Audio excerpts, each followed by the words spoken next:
Ahora, probablemente en esta noche los que estamos tenemos diferentes situaciones de vida. Estoy absolutamente seguro, por conocimiento de algunos, que si pudiéramos ponernos en un paneo, algunos necesitamos un consejo para tomar decisiones en la familia y no sabemos para dónde disparar. Bueno, clamamos al Señor para que esta noche Dios nos ayude a encontrar en Jesús el consejero para las cosas de cada día. Otros probablemente estén en medio de una aflicción, de una tremenda prueba y ninguna palabra les puede llegar a ayudar. Y así diferentes circunstancias. Me pasaron 3 cosas este fin de semana a manera de introducción y nos vamos derecho a Isaías 9. La primera fue el llamado desde Córdoba de mi hija, Marianela, que estaba allá porque se casaba un cuñado, pero increíblemente en el mismo tiempo partió Tomás Repka, de 6 meses, aquejado por una tremenda meningitis, a la presencia del Señor. Y ella me decía: papá, no te imaginas lo que es esto. Salimos del entierro para ir al casamiento, es una situación tan difícil. Y yo le pedí el teléfono a Esther y le digo: mira, Mariam, hay cosas que solo Dios, con su palabra, en medio del dolor, puede llegar a guiar, a ayudar, a completar y a guiar con el paso del tiempo. Aquí en esta congregación hay hermanos que han perdido sus hijos. Tal vez la experiencia más difícil de un ser humano.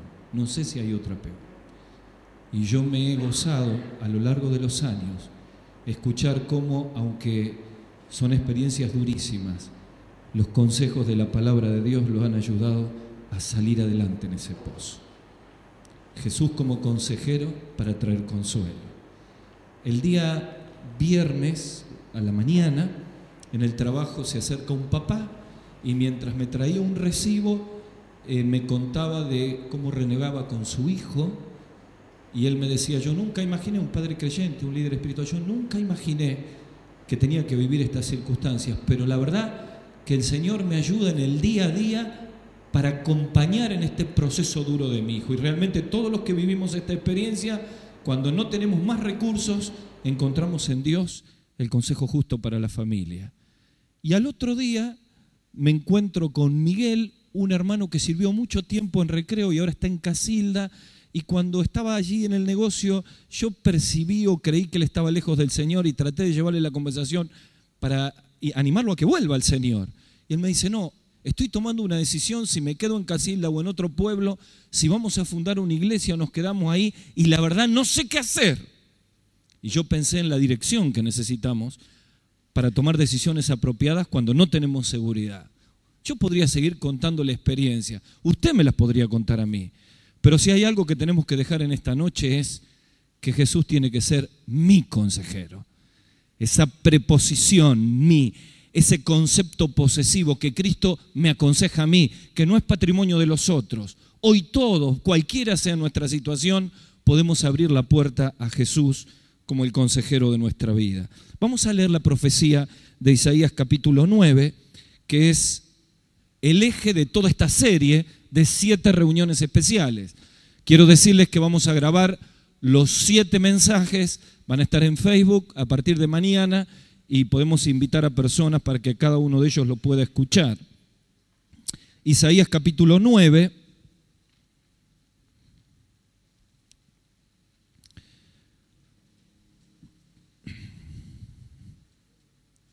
Si usted no trajo Biblia, mire, alguien por ahí se la va a mostrar o lo vamos a poner ahora, ¿te parece, Agustín?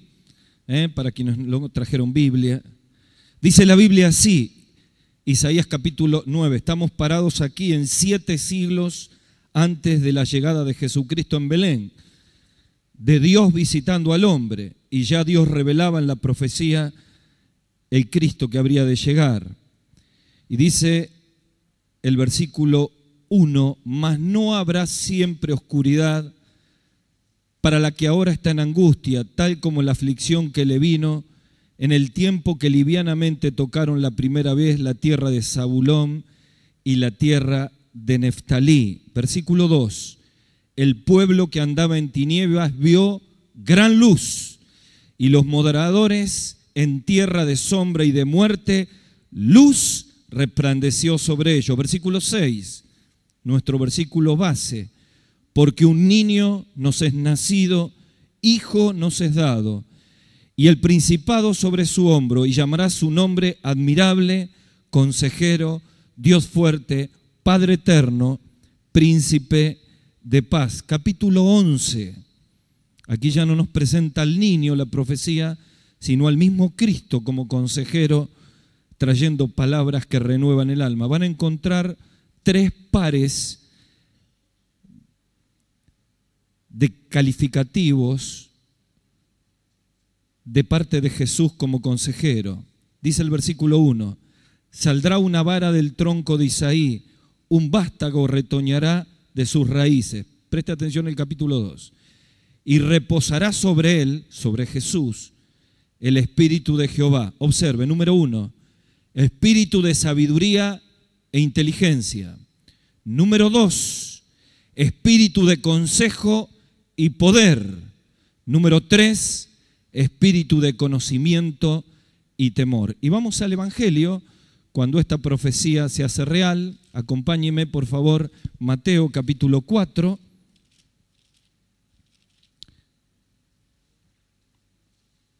Versículo 13. Jesús aquí en Galilea, en la misma región de Zabulón y Neftalí, donde estaba la profecía, ya él la camina y cumple esta profecía como consejero, el mismo del capítulo 11 de Isaías. Capítulo 4, versículo 13 de San Mateo, dice, y dejando a Nazaret Jesús, vino y habitó en Capernaum, ciudad marítima de la región de Zabulón y Neftalí, para que se cumpliese lo dicho por el profeta Isaías, que leímos, tierra de Zabulón, tierra de Neftalí, camino del mar, a otro lado del Jordán, Galilea de los gentiles. El pueblo asentado en tinieblas vio gran luz, y los asentados en la región de sombra de muerte, luz le resplandeció. Versículo 23, y recorrió Jesús toda Galilea, enseñando en las sinagogas de ellos, predicando el evangelio del reino, sanando toda enfermedad y toda dolencia en el pueblo. Bueno, hemos recorrido casi 700 años en un pincelazo en la Biblia. Esto es lo increíble que tiene la Biblia, ¿no? Y estas son las certezas de que una de las tantas certezas de que la Biblia es la palabra de Dios, que las profecías que aparecen se van cumpliendo en forma rigurosa de acuerdo a lo planificado. Una fue el nacimiento del Señor Jesucristo. Y en Belén, en Navidad, le recordamos ese nacimiento como la firme decisión de parte de Dios de humanizarse, de nacer de la Virgen María y de venir con una misión determinada. Por eso damos gracias a Dios que hay un pesebre vacío. Y me habla de un Cristo que cumplió su propósito de amor. Hay una cruz vacía. Y me habla del perdón que está para el alcance de todos, como en esta noche. Y hay una tumba vacía que me habla de la esperanza que tenemos todos más allá de la eternidad. Aquel niño que fue profetizado nació en Belén. Sus nombres van apareciendo y de ellos vamos a estar hablando y llenándonos de la bendición de su palabra en todos estos domingos. Pensando en consejero, encontramos al Cristo aquí en la misma tierra de Galilea. Uno lee rápidamente esto y aparece Neftalí y Zabulón. Es la zona norte y la zona sur de Galilea, donde estaban asentadas estas tribus. Ustedes saben que allí también estaba Capernaum, la ciudad de Nazaret. Galilea era un poco despreciada para los judíos puros. De hecho, Natanael dijo cuando le presentaron el Mesías, ¿cuál fue la palabra que él dijo? ¿De Nazaret puede salir algo bueno? ¿De Galilea? En Pentecostés, en capítulo 2, cuando empiezan a hablar en diferentes idiomas, por el milagro del Espíritu Santo obrando, lo primero que dijeron los judíos, ¿no son estos galileos? Y notablemente uno comienza a estudiar la Biblia y ve que Jesús recorrió como consejero mucho más tiempo en la tierra de Galilea que en otros lugares. De hecho, los primeros años de ministerio lo desarrolló en Galilea. Y la mayoría de los discípulos surgió de Galilea, de los que eran postergados, de los que eran considerados pocos. Cristo vino a ellos. Por eso dice el Evangelio que a los suyos vino y los suyos no le recibieron. Mas a todos los que le recibieron, Galileo, nosotros también, a los que creen en su nombre, les dio el derecho de ser llamados hijos de Dios. ¿Qué aliento me trae estas palabras? Usted puede sentirse como un Galileo, yo también. Podemos pensar que la vida nos dio la espalda. Podemos pensar que la familia nos dio la espalda. Podemos considerarnos menos. Hasta pensamos que por los errores de la vida no tengo chance con Dios. Quiero decirle que es totalmente al revés. El Cristo que caminó por Galilea, aquel que fue profetizado por Isaías, el consejero, como estuvo en aquellos Galileos llevando la palabra, predicando, sanando, anunciando el evangelio del reino, es el mismo Jesús que está en esta noche como consejero, que conoce nuestra vida, que sabe todo lo que nos pasó en esta semana y que trae como consejero 3 bendiciones que rápidamente quiero ver en esta noche, en los minutos que nos quedan. Miren, en Isaías capítulo 11, versículo 2, que lo hemos leído, te voy a pedir que lo pongas, Agustín. Isaías capítulo 11, aquí hay 3 pares de calificativos de lo que es Cristo como consejero. Y yo quisiera que usted vuelva a prestar atención porque esto es lo que Cristo hace en nosotros. En primer lugar, un espíritu de sabiduría e inteligencia. En segundo lugar, Cristo como consejero es nombrado aquí con un espíritu de consejo y poder. Y finalmente un espíritu de conocimiento y temor. No es otra cosa que el espíritu que él mismo dijo. El espíritu del Señor está sobre mí, dijo el Señor cuando se presentó públicamente y comenzó a hacer la obra. Si algo marcó el recorrido de Cristo sanando a las personas y predicando el evangelio fue que todo el tiempo fue guiado por este Espíritu de Dios, el Espíritu Santo, aquel que le prometió a sus propios discípulos. Y este Jesús como consejero, que tiene este espíritu para llegar a nuestras vidas, trae 3 bendiciones. Y para que las recuerde, acuérdese de la letra S. La primera, 3 bendiciones que trae a mi vida los consejos divinos. Número 1, sabiduría. El espíritu de sabiduría. ¿Para qué? Para tomar decisiones en la vida correctas. Esto tiene que ver con la guía del Señor. En segundo lugar, sostén. Para soportar la prueba. Y esto tiene que ver con fortaleza. Y en tercer lugar, salud para lograr cambios definitivos. Y esto tiene que ver con retorno. Les debo el PowerPoint. Número 1, sabiduría para tomar decisiones correctas, tiene que ver con la guía.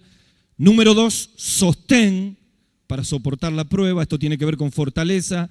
Número 3, salud para cambios definitivos, esto tiene que ver con retorno. Vamos a la primera bendición, sabiduría para tomar decisiones correctas en la vida. Dice Isaías, guiado por el Espíritu Santo, que Jesús que llegaría tiene espíritu de sabiduría e inteligencia.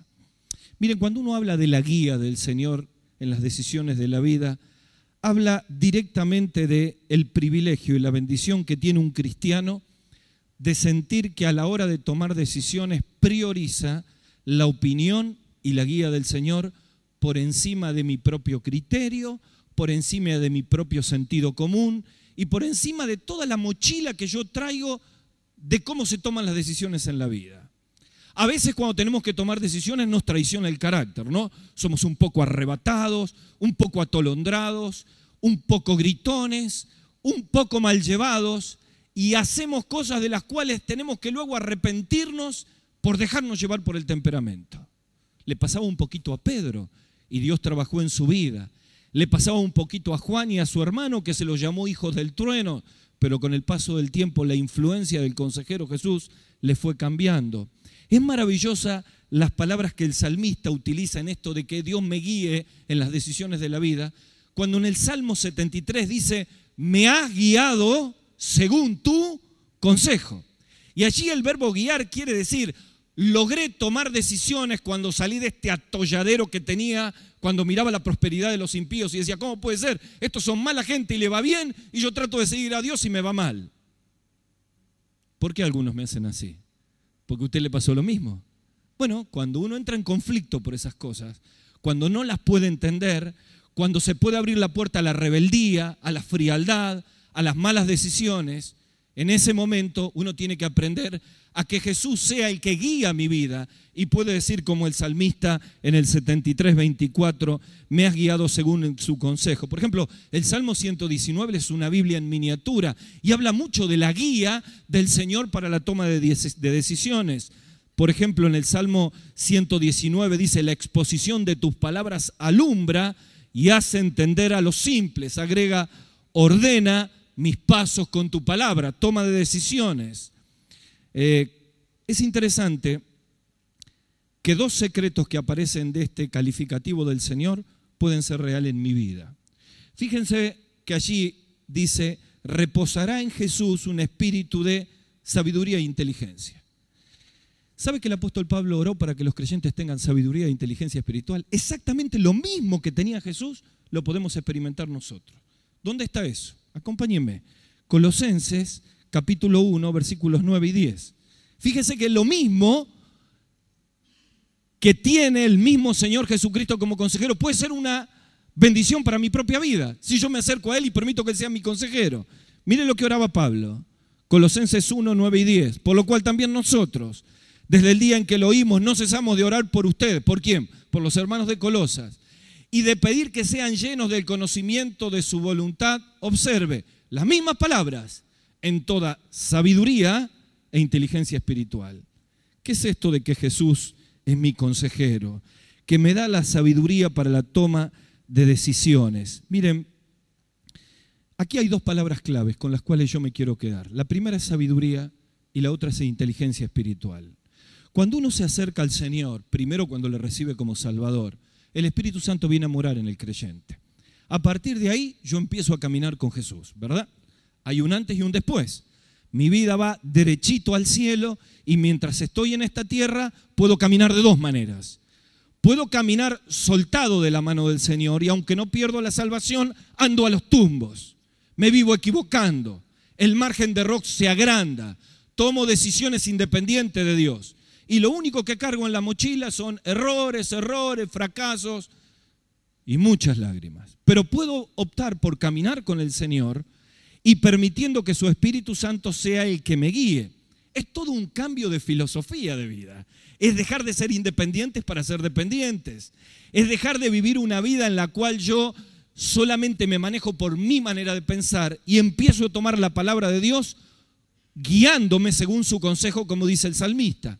La primera palabra, sabiduría, espíritu de sabiduría, que aparece en el 11 de Isaías y que aparece aquí en Colosenses 1, tiene que ver básicamente con la decisión de un creyente de adoptar la palabra, las verdades de Dios en la toma de decisiones. A ver, ¿vieron cuando el Señor Jesucristo enseña que cuando vayamos a orar con Él en privado, cerremos la puerta para estar con Él? En este tiempo quizá la lucha más grande que tenemos para que las verdades de la palabra de Dios se internalicen en nosotros es este aparatito. Saben que en cada prédica que hacía en Asunción la semana pasada, en el momento que invitaba a recibir a Cristo en cada reunión, porque había como 80 inconversos en el campamento, sonaba un celular. En el momento que invitaba a tomar la decisión y a orar, sonaba un celular, con cada música que Dios mío, ¿no? Así que en el fogón les dije, miren, por favor, agarren el celular y apáguenlo. Porque evidentemente Satanás tiene control de estas cosas. Yo he hablado con hermanos que en momentos tremendos de decisión parece que suena, aparece todo lo que, pero yo lo apagué, pero esto, pero otro. Yo no quiero ir más allá de las experiencias y no hacer una doctrina de esto porque no corresponde. Pero evidentemente este aparatito se ha vuelto una adicción. Uno va a una reunión y de pronto en todo el círculo exterior ve a los chicos que en vez de estar escuchando están pasando sus mensajes en Twitter, en Facebook, ¿verdad? Uno entra a un aula y mientras la profesora está hablando, los chicos están whatsappeando. Adolescentes que están acá, en su escuela no pasa, ¿no? Estamos sentados en la mesa y de pronto uno mira y se da cuenta que hay gente que no habla, no participa, porque prefiere estar en línea con alguien que con las personas con las cuales tiene que tener los afectos más internos. Yo quiero decirles algo, este aparato ha cambiado el estilo de vida de la gente, pero no estamos obligados a hacerlo. Yo puedo decidir a la mañana apagar este aparato.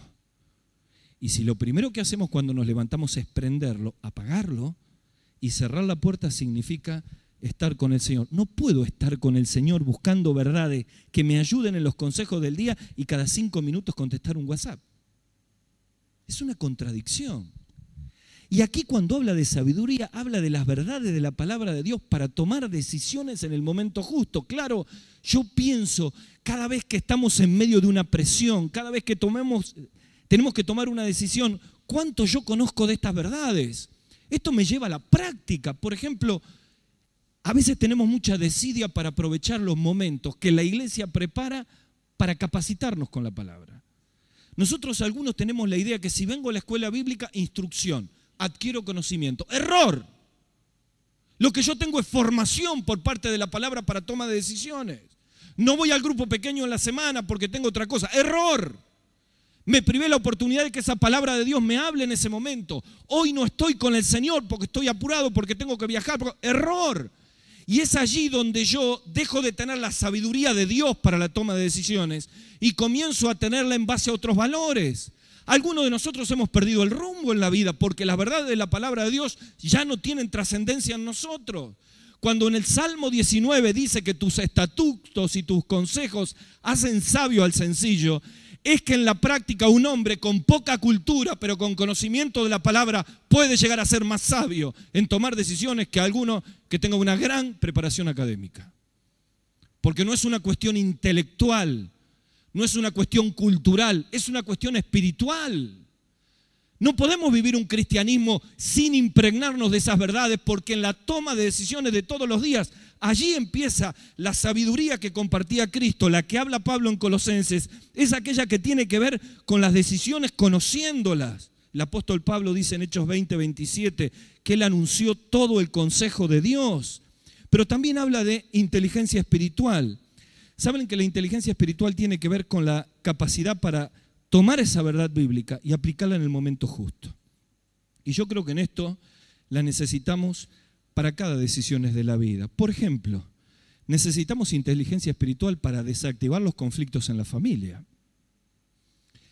Porque cuando se arman los conflictos en la familia, venimos a la iglesia y nos ponemos de pie, ahora cuando nuestro pastor Miguel ore, y le decimos, Señor, bendice mi familia. Ahora, yo puedo pasar la película para atrás, amado, amada, querido amigo, amiga, y empezar, ¿por qué estoy en este conflicto? Y probablemente a la hora de hacer una contestación, no tuve la inteligencia espiritual para obedecer al Señor, porque lo hizo en la carne. A la hora de perdonar, no perdoné. A la hora de quitar un resentimiento, no lo saqué. A la hora de callarme, agredí. Y entonces empiezo a hacer tóxicas todas las relaciones familiares. Y entonces la agresión reemplaza el amor, reemplaza la armonía, y luego yo vengo y digo, Señor, hace un milagro, y yo voy para atrás, y en el momento de tomar una decisión, guiado por el Espíritu Santo, la tomé en la carne. Ahora, me parece maravilloso la actitud de José en capítulo 50 del libro de Génesis. José había sido vendido, había sido golpeado, había sido rechazado, había sido abandonado y había sido dado por muerto. Dios lo había levantado al primer lugar político y económico de la potencia número 1 de aquel momento. Y Dios le da en su mano toda la familia que le hizo daño. Y allí sale Satanás al encuentro. ¿Por qué no te vengás de ellos? ¿Por qué no le refregás en la cara todo lo malo que hicieron? ¿Por qué no te tomás revancha? Y allí, en medio de la toma de decisiones en la familia, él decide obedecer lo que dice la palabra de Dios en contra de sus sentimientos. Y dice Génesis 50:20, ustedes pensaron mal contra mí, pero Dios lo tornó en bendición. La inteligencia espiritual es decir, yo no soy un activador de conflictos en mi familia. Yo soy un príncipe de paz, alguien que traigo perdón, traigo armonía, traigo paz. No puedo estar siempre truco, quiero retruco, quiero vale 4. Claro, necesitamos orar con el apóstol y pedirle, Señor, que esa sabiduría y esa inteligencia espiritual sea la que me ayude en la toma de decisiones. Lo necesitamos en la batalla con la pureza. Miren, el apóstol Pedro dice, como extranjeros, capítulo 2, primera carta, versículo 11, como extranjeros y peregrinos, os ruego que abstengáis de todos los deseos que batallan contra la carne, queriendo decir, aprendan a poner límites. Miren, ¿vieron todo esto del narcotráfico en la Argentina, no? Yo quiero decirles que el problema más grande que va a tener este país los próximos años, si el Señor no viene, es la lucha contra el narcotráfico. No vamos a tener peor problema, porque de ahí salen todos los males. Y nosotros en la iglesia luchamos todos los días con este problema. Las profesoras que están acá lo ven en el colegio secundario porque no pueden enseñar, los líderes de jóvenes y adolescentes con los chicos que llegan, padres quizá en esta noche. Hay familias en las cuales están sufriendo por una adicción, por todo este desastre de violencia que estamos viviendo. Y saben, hay algo que cuesta tanto entender, y se lo quiero decir a todos los jóvenes. Cuando uno habla de inteligencia espiritual, habla de sabiduría para poner límites donde viene el mal. Si una persona lucha con sus adicciones, tiene que pasar a 20 kilómetros de distancia donde está el centro, pero está en todos lados. Bueno, pero no es así. Tengo que aprender a cortar con mis amigos, con los lugares, con las cosas que me llevan otra vez a lo mismo. El apóstol dice, sean inteligentes. Ustedes son peregrinos, pongan límites, absténganse de esos deseos. Lo mismo trae para todos los pecados que nos contaminan y nos hacen vivir lejos de Dios. Claro, cuando uno no mira de esa manera, cuando uno es influenciado por la palabra, cuando no le da lugar al consejo del Señor, entonces en esta sociedad que nos ataca por celulares, por televisión, por radio, por compañeros de trabajo, y es una avalancha de oscuridad del tiempo final, sin darnos cuenta. Somos de Cristo, pero vivimos como si no fuera. ¿Qué límite tenemos que poner en esta noche? La oración tiene que ser la del apóstol en Colosenses. Señor, dame inteligencia espiritual para cortar con esas personas. Dame inteligencia espiritual para poner límites con esos lugares. Ayúdame, Señor, porque si no, este mundo nos lleva puesto. Tenemos que tener inteligencia espiritual para la familia, para la batalla con la pureza, cuando no tenemos luz. Dice el Salmo 16:7, bendeciré a Jehová que me aconseja. Escuche, aún en las noches enseña a mi conciencia. Miren, muchos de los que estamos aquí sufrimos la gran inundación. Creo que ya llevan 11 años. Yo me acuerdo cuando tenía que volver a mi casa a cuidarla porque estaban saqueando y me acompañaba Esther hasta donde había luz y de ahí en más era una boca de lobo. Y yo iba entrando con el agua, como muchos de los que se inundaron lo vivieron, llegaba al pasillo, subía por la escalera y me iba a la habitación de arriba, no tenía luz, así que prendía una vela, tenía mi Biblia, me lavaba con alcohol porque estaba con todas las piernas cortadas y me quedaba a cuidar. Enfrente estaban los vecinos con armas para que no les robe. Yo no sé si se acuerdan de aquellos momentos, ¿no? Y yo no sabía para dónde iba a disparar.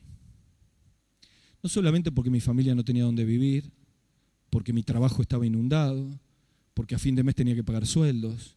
No sabía para dónde iba a agarrar. Así que allá arriba yo me ponía y le decía, Señor, dame luz para mañana. Cuando salga la luz, con la única ropa que me había quedado, empezaremos a ver qué hacemos. Y para nosotros fue una bendición recibir palabra justa, el consejo justo, la sabiduría justa en el momento justo. Primero fue el Salmo 66. Me pasaste por el fuego y por el agua y me sacaste abundancia. Después fue Eclesiastés. En el día del bien, goza del bien. En el día de la adversidad, considera. Dios ha hecho todo esto para que nada sea hecho fuera de Él. Todo proviene de Él. Y esas palabras se hicieron tan personales que nos llevaban en el día a día a dar un paso para adelante y esperar la puerta que Dios abra. Amado en Cristo, cuando hablamos de sabiduría, cuando hablamos de Jesús como consejero, es para usted también. Usted te tiene que abrir a eso. Como papá, como joven. Señor, ayúdame a volver a la palabra. Ayúdame a clamar para que tú me des luz para decidir correctamente. Primer bendición, sabiduría. Segunda bendición que aparece, Jesús como consejero. Sostén. Espíritu de consejo y poder. Allí la palabra poder tiene que ver con la asistencia de Dios en medio del dolor. El Salmo 119, versículo 25 al 28, observa estas maravillosas expresiones de aquellos que escuchan la palabra de Dios como consejo para sostén en medio de la prueba. Abatida hasta el polvo está mi alma, vivifícame según tu palabra. Uno más. Se deshace mi alma de ansiedad, susténtame según tu palabra. 49 al 50 del mismo capítulo 119. Acuérdate de la palabra dada a tu siervo. Ella es consuelo en medio de la aflicción. Santiago capítulo 5 dice, ¿está alguno afligido?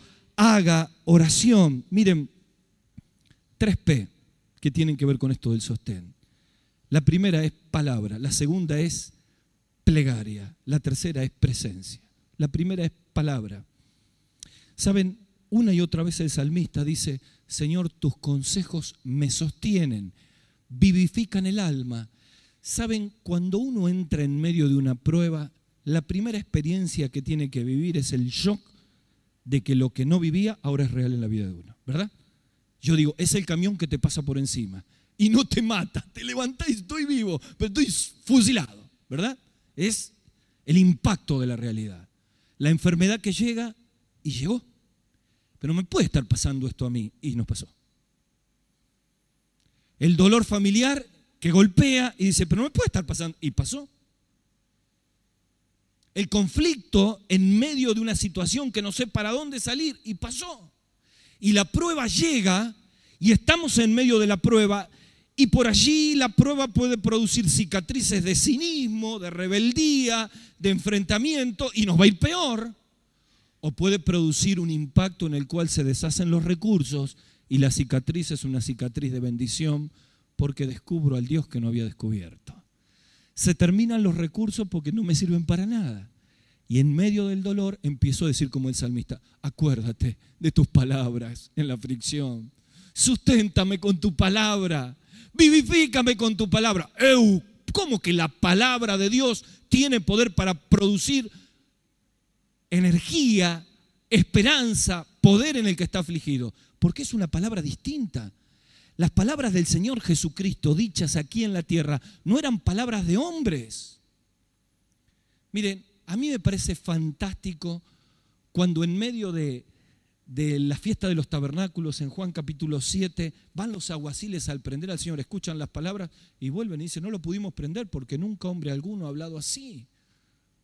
Cuando habló en el Sermón de Monte, las palabras eran tan tremendas que las multitudes lo seguían y seguían que modificaban las cosas. Pero uno va recorriendo el Evangelio y aparecen palabras que tienen un poder sobrenatural. Como aquel hombre que llega con su hijo endemoniado, tus discípulos no pudieron. Si crees, puedes creer, al que cree, todo le es posible. Como en Betania, cuando 4 días tenía muerto Lázaro, si crees, verás la gloria de Dios. Como en Lucas, al que cree, nada es imposible para el Señor. Y uno va encontrando esas frases y se dan cuenta que van movilizando y nos ayudan. Nada es más maravilloso que en medio de la prueba obtener palabras para mi propia vida. Si usted abre la Biblia, subrayela. Su Biblia tiene que estar subrayada con colores, con fechas. Por eso es importante tener la Biblia con papel y no solamente en el iPad o en el celular, porque ahí está el historial de mi experiencia con Dios. Este es mi historial, no quiero perder mi Biblia. Y si Dios decide sacármela por cualquier cosa, empezaré un nuevo historial, pero aquí tengo los momentos de mi vida donde la palabra de Dios significó sustento en medio de la prueba. La palabra de Dios es apoyo, como dice el himno. Todas las promesas del Señor Jesús son apoyo poderoso de mi fe. Empiece a tomarse de esto para que sea sostén en medio de la prueba. ¿Qué más? Dije palabra, decimos presencia. Claro, no es solamente la palabra, sino la compañía del Señor como consejero al lado mío. Una de las traducciones de la palabra exhortación, que se traduce al español de la misma manera, pero tiene diferentes palabras en el griego, en el original, donde fue escrito el Nuevo Testamento, es parakaleo. Es una palabra que significa ponerse al lado, acompañar. El Espíritu Santo se lo llama el Paracletos, el que nos acompaña, el que está a nuestro lado, el que prometió Jesús a sus discípulos. Esta es la experiencia maravillosa de Jesús como consejero. No solamente me da las palabras, camina al lado mío. Puedo decir como el apóstol Pablo, el Señor estuvo a mi lado y me dio fuerza, la presencia maravillosa del Señor. Quizá alguno de los que está aquí está lejos del Señor, porque se enojó con el Señor, porque el mundo lo alejó, porque tuvo dificultades y está medio frío en esta noche. Y mañana tiene que decidir, y pasado tiene que decidir, y vino en medio de la prueba.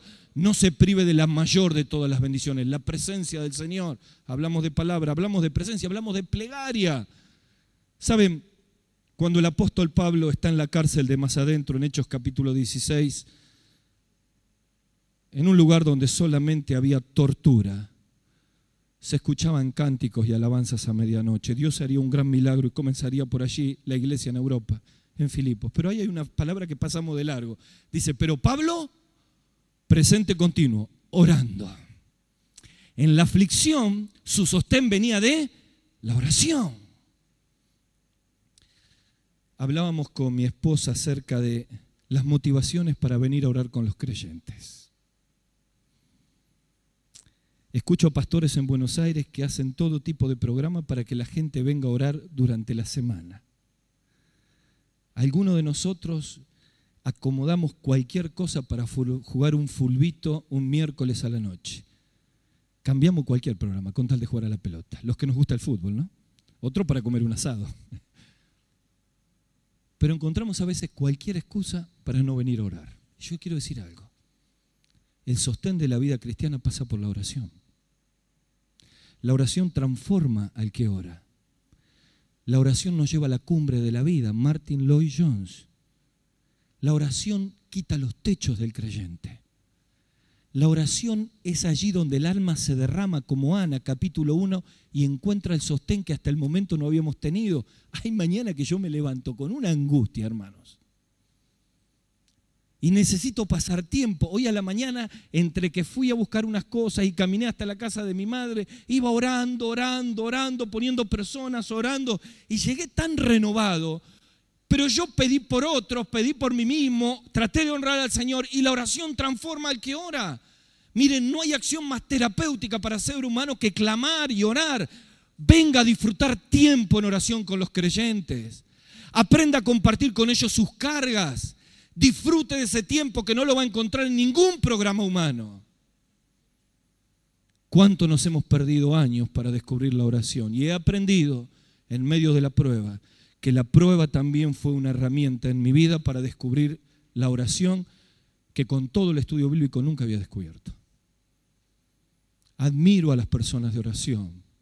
Me acerco a los hombres y mujeres de oración.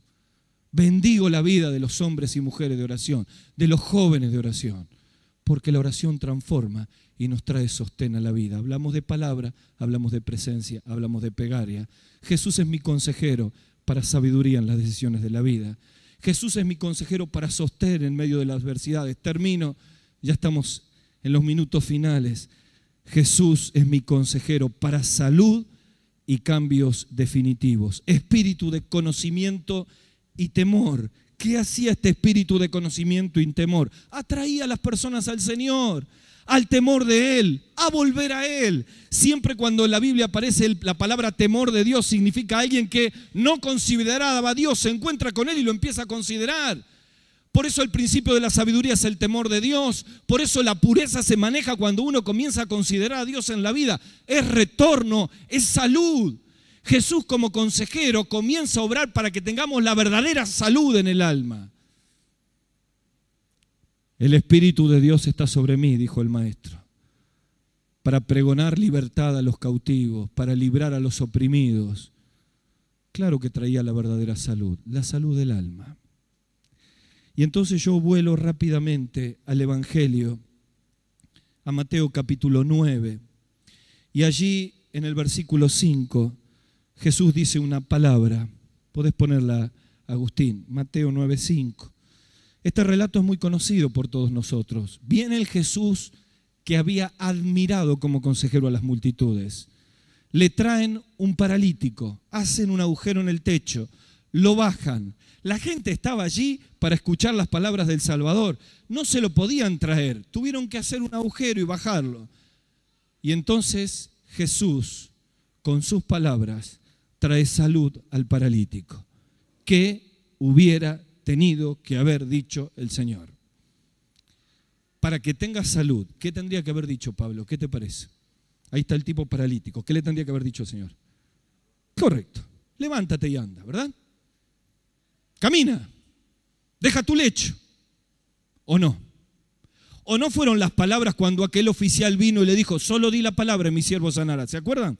Y cuando llegó el siervo estaba sanado. Las palabras del maestro eran palabras que curaban, pero él le dijo otra palabra. Tus pecados te son perdonados. Y ahí aparece el murmullo en la congregación. Porque esas palabras solamente las podía decir el Mesías. Y ellos no le creían que era el Mesías. Porque utilizó la palabra perdón que aparece en el Nuevo Testamento como perdón de Dios, no como perdón humano.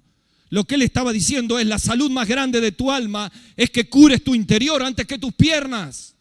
Te trajeron por las piernas, pero mis ojos llegan hasta el alma. Es la experiencia de esta noche.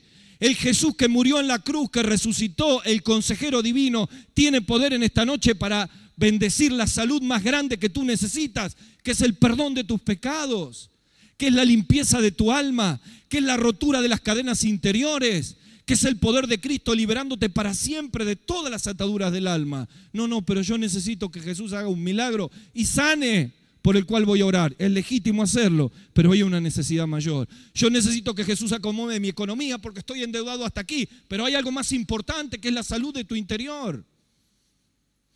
Tus pecados te son perdonados. Murmullo. Y como Jesús podía leer los pensamientos como en esta noche, no necesita que le digamos nada, ya lo sabe.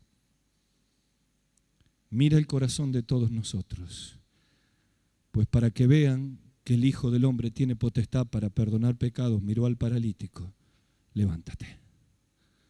Y el murmullo se transforma en asombro. Y aquel hombre que se pone de pie feliz por un cambio de vida, había sentido que la salud más importante no fue la postrera, sino la primera, el perdón de los pecados. Las palabras de Cristo sanan el alma. Miren, ¿qué tenemos que dejar en esta noche para concluir? Para que el consejero de nuestra alma modifique lo que nosotros no podemos modificar. Cuando terminó el fogón en Paraguay, me puse a hablar con los jóvenes. Y mientras hablaba con un muchacho, se sentó una chica de 17 años. Terminaba quinto. Y cuando terminé le digo: ¿qué te pasa? Agarra el palito y me dice: no lo pude tirar.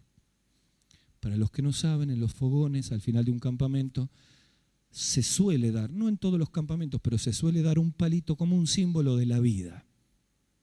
Y uno lo tira al fuego como un simbolismo. Lo que importa es lo que uno le dice en el alma al Señor, no el palito. Puede ser un palito, un elástico de cama, no va a cambiar nada. Pero uno lo tira diciendo: Señor, ahí están todos mis viejos pecados, lo tiro. Señor, aquí está, te entrego mi vida. Es una manera práctica de recordar que yo me consagro, que confieso, que dejo. Si no lo pude tirar. Una chica cristiana. ¿Y por qué no lo pudiste tirar? Porque hay algo que no me deja. ¿Y qué no te deja? Un novio no cristiano.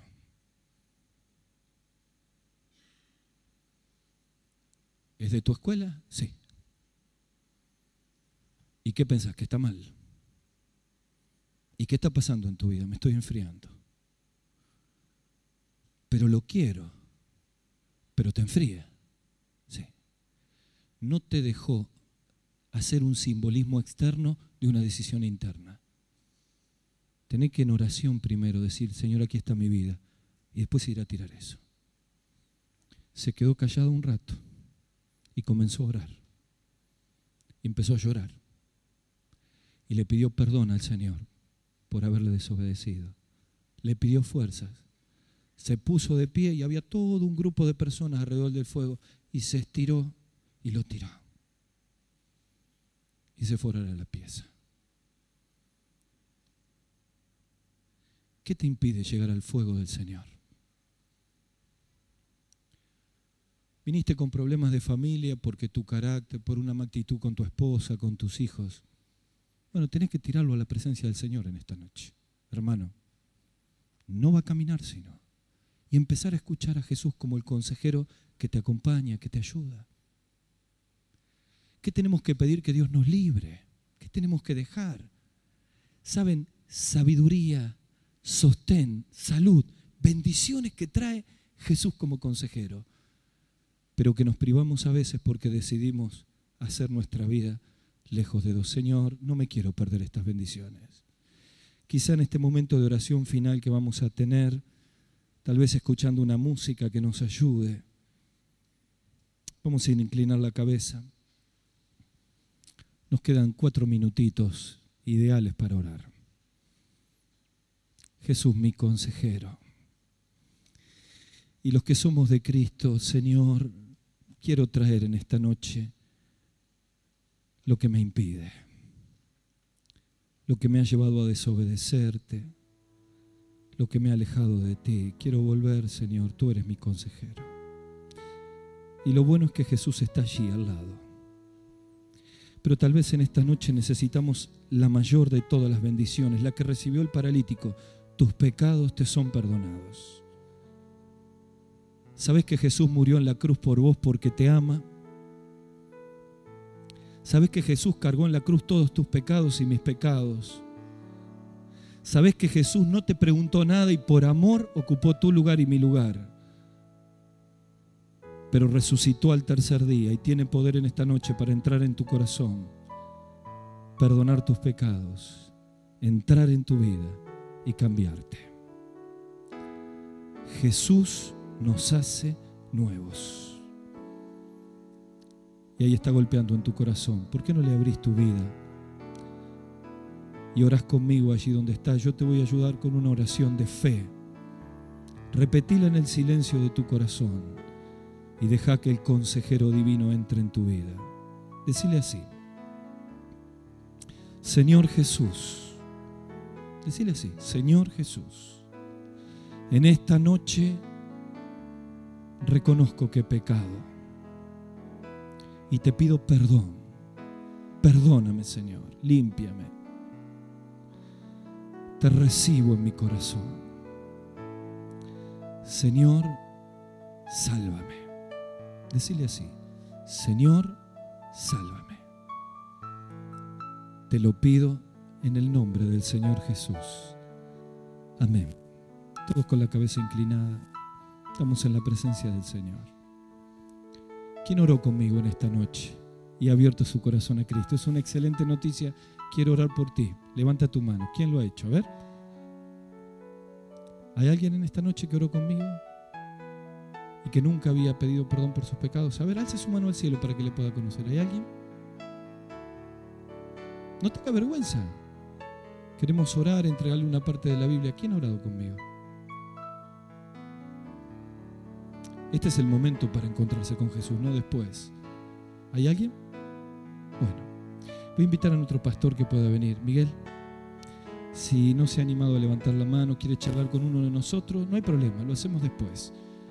Si todos somos de Cristo, aprovechemos a Jesús como consejero. Y Miguel tiene varios motivos para orar.